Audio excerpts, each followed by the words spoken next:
కొడుకులు 7 బిడ్డలు 7 దొత్తులు పెళ్లి చేసిన అందరు తెచ్చిళ్ళు వేట తెల్లారు అప్పుడు చేపలు చెట్టారు నేను చేపలు ఎండ పెట్టారు నేను చేపలు ఎండారు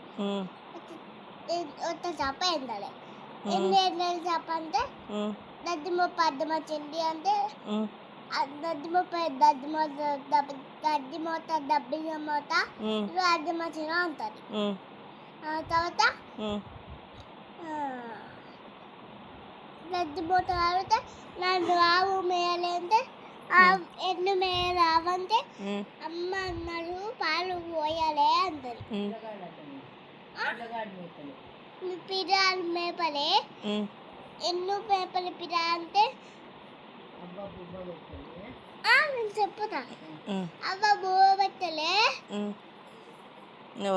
అవ్వ ఎందుకు బువ్వ పెట్టాలంటే రా బువ్వ వేస్తాను అంటది ఎందుకు తెస్తాడు రాపంటే జీవ తచ్చింది అంటే ఎందుకు తచ్చింది